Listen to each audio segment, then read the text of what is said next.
Hi, folks. Welcome back in. Seven Rivers Racing, KQEG TV. I'm Dan Dyker, along with Al Losey. Another big weekend of racing at the Crosse Speedway. This is twice this year. Now, we've had races with no qualifying, and some drivers just don't like that. They don't, but I got to sit in the stands. One of the few times I've gotten to sit in the stands, and I got to tell you, that late model show that was put on in that feature was incredibly it was just so much fun to watch. We've had a lot of them so far this year. We're going to start things off with the conclusion of last week's late model race. That was won by Mr. Saturday Night, Jay Herbst. He held off Harley Jankowski, in which was a race I actually thought Jankowski was going to come back and won. He took the lead from Adam Degenhardt a couple of ways through right here. And as soon as Jay Herbst got out in front, it was Harley Jankowski who on a couple of occasions said he didn't realize where he was with laps and thought he had a chance to win the race. Right there you saw Johnny O start losing his head gasket, and as soon as he pulled in the pits, it was a smoke city, not a mosquito to be found anywhere around the La Crosse Fairgrounds Speedway. Yep.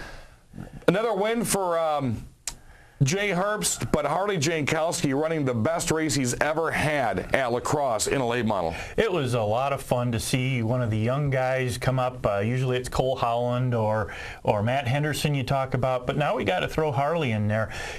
What I really liked was that Harley didn't do it the easy way. He had to pass somebody or hold his position on the outside, and he held his line. He gave room. He did an excellent job of driving, and he definitely earned every bit of that second place. Mr. Consistent Todd Korsch finished third. The Honey Badger Brent Kirchner fourth. Sean Paff rounded out the top five. Bad night for Matt Henderson. Not very often do you see at La Crosse Speedway three wide racing in the corners, and that's what you're going to see right here. Henderson got pinched, slaps the wall, and had all kinds of problems from there on out. He ended up cutting a tire down, and I went down and looked at his car after the race, and the entire back end was shifted over about the A-so. So Sunday night after the races, or after they were watching the race recap on the KQEG TV, they were in the garage getting that thing assembled. So point-wise, well, Jay Herbst now has a slim 2-point lead over Brent Kirchner and a 3-point lead over Todd Korsch, and that's going to be exciting to see where those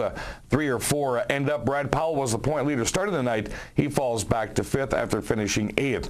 In the sportsman division, it's been 2 years since the number 14 Steve Bachman captured a feature win. Matter of fact, it was 2009 on Memorial Weekend. And Bachman told me after this impressive win, he's going to stop racing. He's only going to come out and race on Memorial Weekend. Yeah, he's got a good sense of humor. Actually, I expect him to be one of the young guns this year.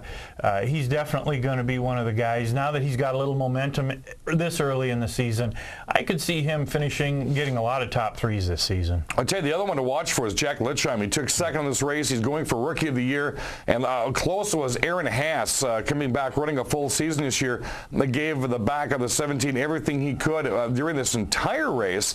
And Jack Litchheim, again, he's got a Rookie of the Year under his belt. He's got a Hornet Championship, and now he's going to be going for Rookie of the Year in the Sportsman. And did a nice job of holding off Haas right there. But congratulations goes out to Bachman. Last feature win was 2 years ago. Thunder Stocks, this one was pretty much Chris Webber all night long. Had one of the strongest cars at the racetrack. And, well, he kind of held off one of the hard chargers, Tom Luthi, who just graduated from West Salem High School, and Jordan Myers, who just graduated from Sparta High School. And tell you, Tom gave Webber a run here. He did, and what's kind of nice here is that in this division, a lot of drivers, a lot of teams have upgraded their equipment so much that now you could have a couple of different winners each night, and these two are going to be battling all year long. I wouldn't be surprised to see Tom Luthi in the sportsman division next year. He's been fantastic his first 2 years running in the Thunderstock division. And, of course, Jason Bolster still leads the way in points and dash points. Interesting little melee between Nathan One Car White and Mark Chalet on this night up in turn 1. Somehow they got tangled together, and Nathan White took the brunt of this one here as he lost his tire. It started right there against the wall. Now they're locked together, and then here in a couple of seconds, the tire decides to say goodnight. Yes, Darrell Waltrip always said, please don't leave me loose wheel. Also, interesting enough, this was part of the bad luck for Nathan White on this night. the car fell off their trailer down Highway 16 on the way home. I had heard about that. Apparently that really lit up Facebook, and that actually does more damage than what happened right here. Vehicle falling off a trailer, just it's such a hard hit. The suspension isn't built for that. Oh, yeah. The damage that they're going to have to fix is going to be quite a bit. Outlaws also were out for the first time in 2012. Of course, they were rained out the first weekend. Jerry Ellsworth came out. Now, this is the same car he had last year. He got wrecked during one of the nights, so he ended up chopping off the front end and made it look like it was a modified. And the 09 right there just almost lapped the entire field, as a matter of fact. Jerry Ellsworth comes out top dog, and the division winning both the heat race and then the feature. The only other really, there were two other really strong outlaws out there. One that we've seen for the past couple of years was Tim Steinhoff in that 71 Charger, and our guest in the program today, matter of fact, jumping into the outlaw program this year, has built a car specifically to run with these cars, and it should be interesting enough to see if Ellsworth can not only take the track championship, but I want to see what he does at Oktoberfest. Remember, Dan Young jumped in with a super late model last year that only set the track record after Johnny Olson had done it 5 consecutive times, but he also did it from the pole a lap down during the feature. So it's going to be interesting to see what Jerry Ellsworth in that car right there can do. We did give him some times on lap number 6 of the feature.